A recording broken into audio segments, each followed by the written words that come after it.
Hello students, today we are going to start fourth part of some basic concept of chemistry. In this part we will be discussing about formula of the compounds, how to derive them and about the mole concept. Outline of the chapter is chemical formulas and their types, then determination of empirical formula and molecular formula, then stoichiometry and stoichiometric calculations, and after that we will be discussing about mole concept and numericals of the mole concept. Then first point is, what do we mean by empirical formula? Empirical formula shows the simplest whole number ratio of different elements present in one molecule of a substance.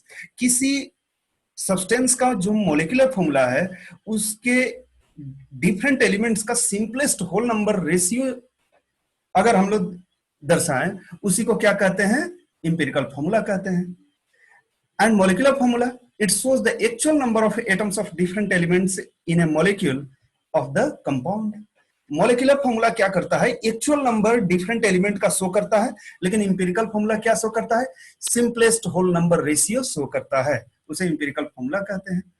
Now you see the examples here. Molecular formula for the H2O is water is H2O, and empirical formula is also same because H2O here simplest ratio of hydrogen and oxygen is 2:1. In the case of glucose it is C6H12O6. Now see here, if we are dividing by 6 in all of these, then we are getting carbon 1, hydrogen 2 and oxygen 1. So empirical formula is CH2O and molecular formula is C6H12O6. Now for ozone, molecular formula and empirical formula is same, O3 and O3. You are seeing here O3, O3. And in the case of hydrogen, molecular formula is N2H4, but simplest whole number ratio is N1 and H2. So this is the empirical formula. Now, if you are going to see here, then there is a ratio between molecular formula mass and empirical formula mass. जब molecular formula को empirical formula से divide करेंगे तो एक ratio मिलेगा जिसे हमने यहाँ symbol दिया है n. ये molecular formula mass और empirical formula में relation क्या होता है? So see here, molecular formula equal to n into empirical formula mass. इसी तरह अगर molecular formula भी derive करना है तो empirical formula में n से multiply कर दीजिए तो आपको क्या मिल जाएगा? Empirical formula mass मिल जाएगा. Now steps to derive molecular formula of a compound. How you will derive the molecular formula and empirical formula of the compound? So first we are going to discuss here derivation of empirical formula. First we will take mass of the elements, different element का mass ले लेंगे, उसमें हम क्या करेंगे, next step में molar mass से हम divide कर देंगे, divide by capital M is the symbol for the molar mass of the compounds. तो हम लोग या एलिमेंट्स का मोलर मास है तो हम लोग मास लेंगे सभी एलिमेंट का सीक्वेंस में और उनका हम मोलर मास से डिवाइड कर देंगे. इसके बाद क्या करेंगे, मोलर मास से डिवाइड करेंगे तो हमें क्या मिलेगा, नंबर ऑफ मोल्स मिल जाएगा. और नंबर ऑफ मोल्स को हम लोग क्या करेंगे, डिफरेंट एलिमेंट जो है उन नंबर ऑफ मोल्स के को हम लोग सबस्क्रिप्ट के फॉर्म में रख देंगे. वही हमें सबस्क्रिप्ट क्या दे देगा, प्रीलिमिनरी फॉर्मूला दे देगा. और उसको फिर हम किस में चेंज कर देंगे, सिंपलेस्ट होल नंबर रेशियो में चेंज कर देंगे. तो जैसे ही सिंपलेस्ट होल नंबर रेशियो को सबस्क्रिप्ट को चेंज करेंगे तो क्या हो जाएगा, आपको मिल जाएगा empirical formula. Now we are going to see how to handle the problems of the molecular formula and empirical formula. एक प्रॉब्लम है यहाँ देखिए, during physical activity lactic acid whose molar mass is 90.08 gram per mole forms in the muscle tissue and is responsible for the muscle soreness, मतलब muscle में थकान और सूजन के लिए रिस्पॉन्सिबल होता है. Elemental analysis shows that it contains 40 mass percent carbon, 6.71 mass percent hydrogen and 53.3 mass percent oxygen. Now our target is to determine the empirical formula of lactic acid and molecular formula of the compound. So first we are going to assume that lactic acid total is 100 gram. 100 ग्राम अगर हमने लिया तो उनका जो percentage था different element का जो question में, वही क्या हो जाएगा, उनका सभी एलिमेंट का मास हो जाएगा. तो सभी एलिमेंट का, जैसे आपको कार्बन का मास कितना 40 ग्राम, हाइड्रोजन का 6.71 ग्राम और ऑक्सीजन का 53.3 ग्राम। अब हम क्या करते हैं, सभी का मोलर मास जैसा हमने दिया था, कैसे हम इंपेरिकल फॉर्मूला डिटरमिन करते हैं, पहले मास लेंगे और सभी एलिमेंट के मोलर मास से डिवाइड कर देंगे। तो मास कितना है, आपको कार्बन का 40 ग्राम है, उसमें हम 12 ग्राम से कार्बन का मोलर मास से डिवाइड कर दिया। हाइड्रोजन का 6.71 है तो हाइड्रोजन के मोलर मास से डिवाइड कर दिया। कार्बन का 53.3 ग्राम है तो हमने 16 ग्राम ऑक्सीजन के मोलर मास से हमने डिवाइड कर दिया। तो हमें एक मिल गया मोल का, यहाँ 3.33 मोल कार्बन मिल गया, 6.66 मोल हाइड्रोजन मिला और 3.33 मोल ऑक्सीजन मिला। अब नेक्स्ट स्टेप में हम क्या करते हैं, इन तीनों में से देखिए जो सिंपलेस्ट मोल है उससे हम इन सभी में डिवाइड कर देंगे। तो सिंपलेस्ट मोल कौन सा हुआ, 3.33 कार्बन का ले लीजिए या ऑक्सीजन का, डिवाइड करेंगे तो क्या मिलेगा हमको, कार्बन का कितना मिल जाएगा 1, हाइड्रोजन का कितना मिलेगा 2 और ऑक्सीजन का कितना मिलेगा 1। फिर से देखिए किससे मिला, जो हमें यहाँ पर 3 जो सिंपलेस्ट मोल है उससे हमने सभी में डिवाइड कर दिया, इन तीनों में। तो हमको कार्बन कितना हो जाएगा, 3.33 से डिवाइड किए तो 1, इसमें 3.33 से डिवाइड करेंगे तो 2 और इसमें करेंगे तो हमें कितना मिलेगा 1। तो इस तरह मिल गया।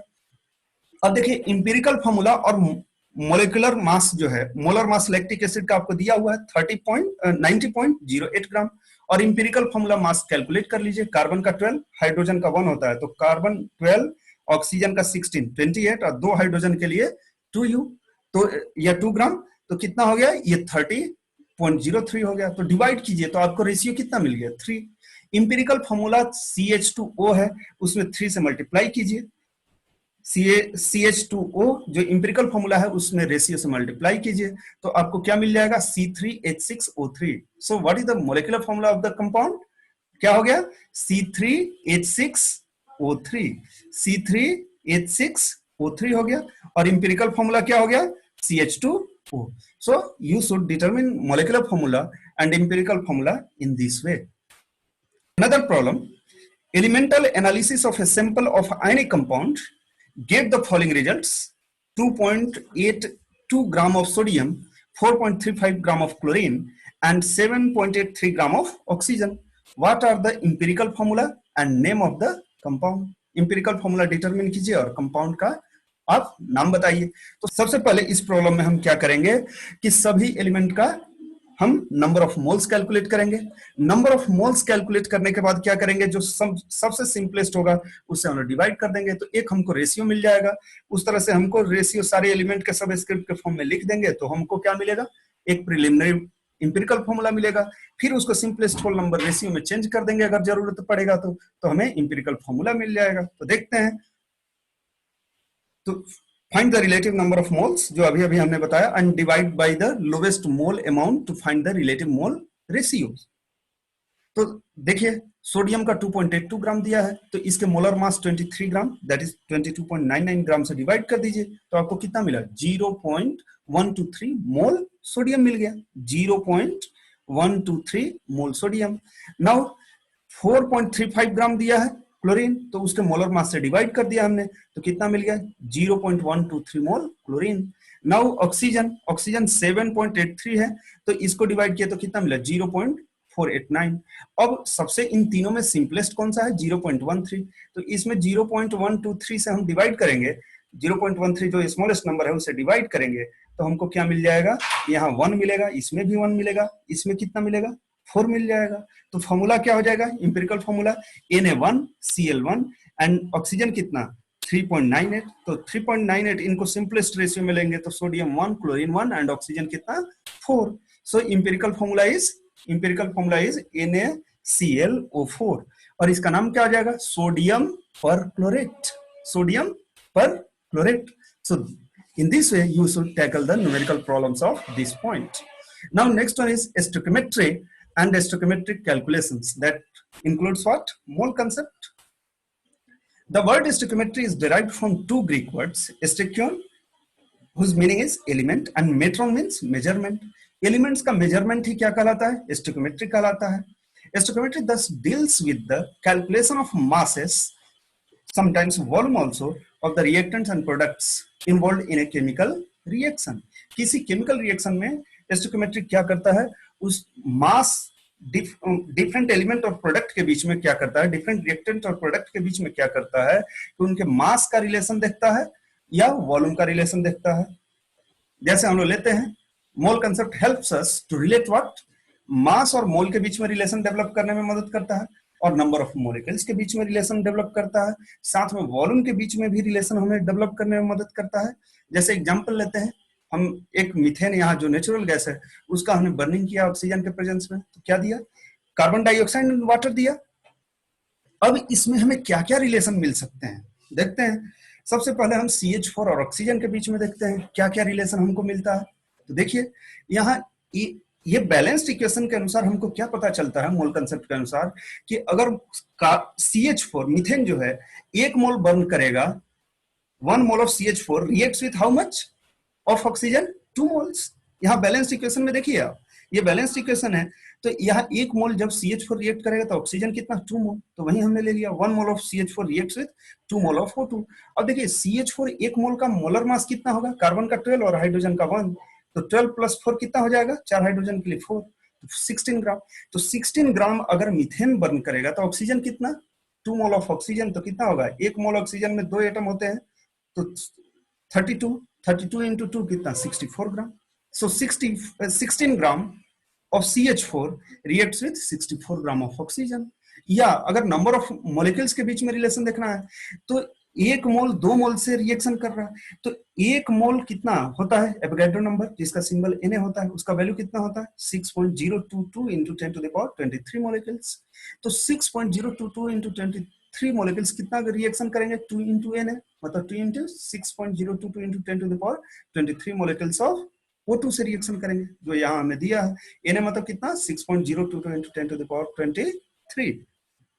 अगर देखिए ये दोनों गैस हैं, यहाँ पर दोनों रिएक्टेंट के बीच में, जिनके बीच में रिलेशन ले रहे हैं, गैस है, तो गैस है तो हम जानते हैं 1 मोल का वॉल्यूम कितना होता है एसटीपी पर, 22.4 लीटर, तो 22.4 लीटर होता है। तो हम क्या करेंगे, यहाँ CH4 जो है कितना होगा, अगर 22.4 लीटर रिएक्शन में रहेगा तो ये कितना होगा, 2 into 22.4 लीटर रिएक्शन करेगा, जैसा हमने रिलेशन दिया है।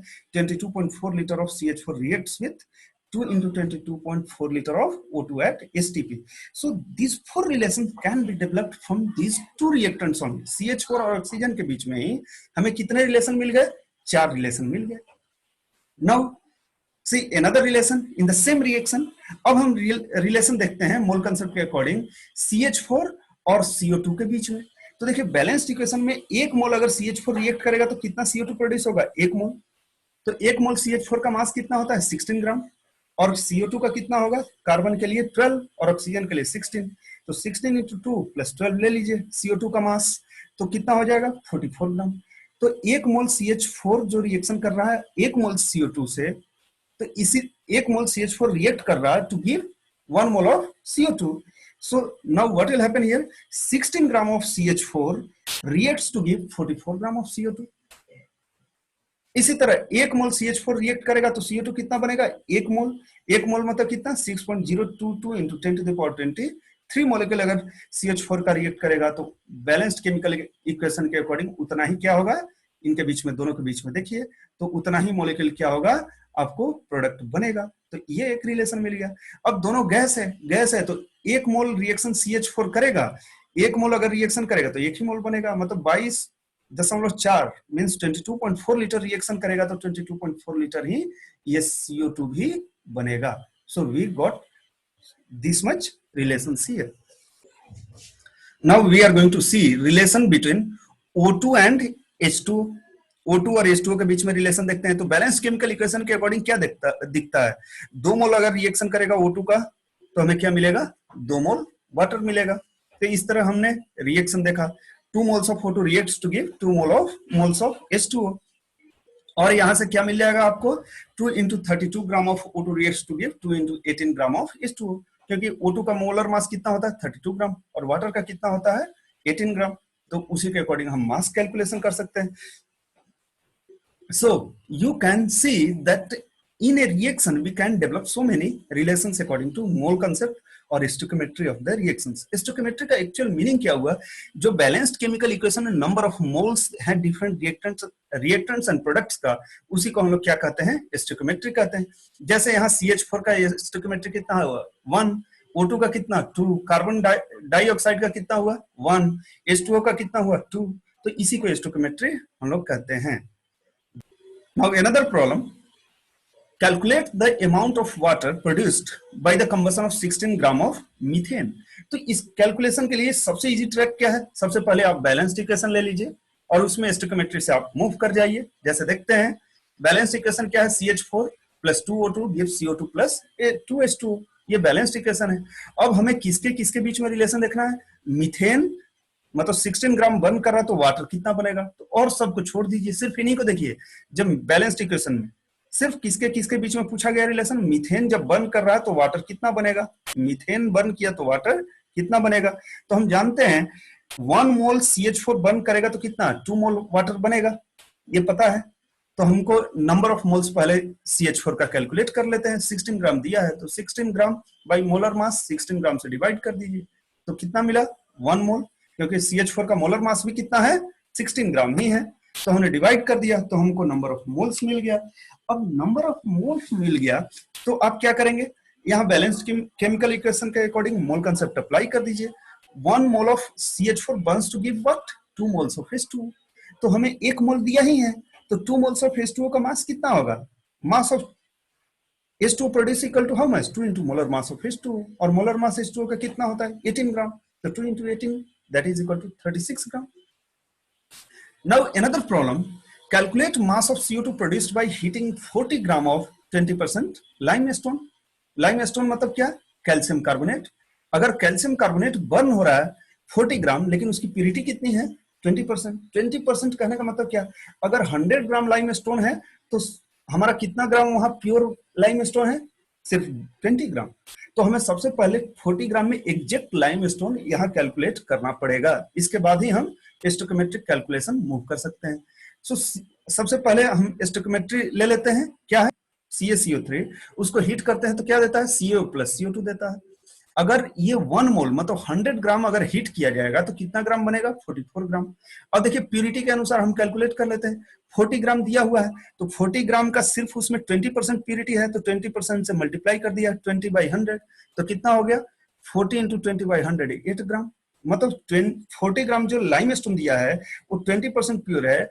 मतलब सिर्फ उसमें प्योर अमाउंट CaCO3 कितना है? 8 ग्राम. अब मोल कंसेप्ट अप्लाई कर दीजिए. 100 ग्राम से 44 ग्राम मिलता है तो 1 ग्राम पर कितना मिलेगा? 44/100. और इसलिए 8 ग्राम पर कितना मिलेगा? 44/100 into 8. ये जो आप 6-7 से कैलकुलेशन कर रहे हैं उस पर सेट हो गया. तो आप कितना आ गया? 3.52 gram of CO2 produced from the 40 gram of 20% pure limestone. Now another problem. How many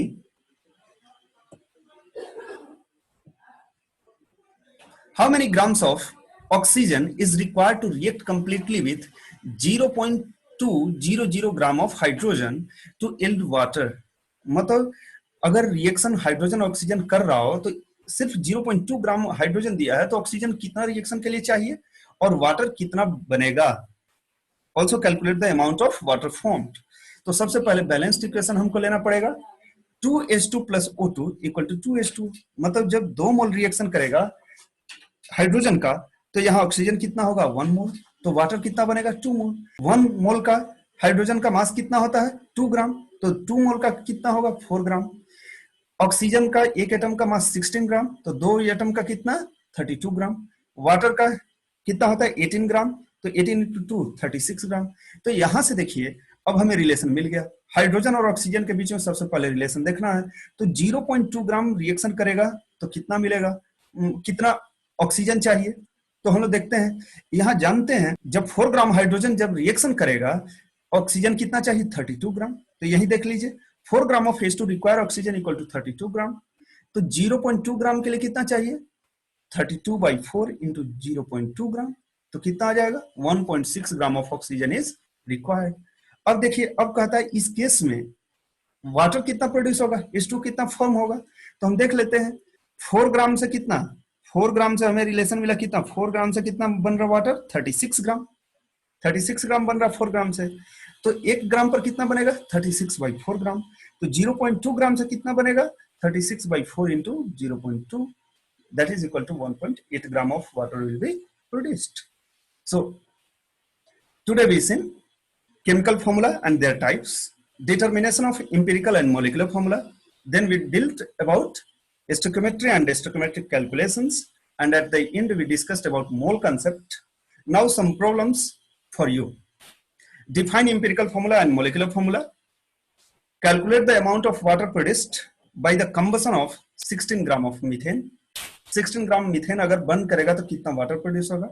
calculate the amount of ammonia produced when 10 gram of hydrogen reacts with 140 gram of N2.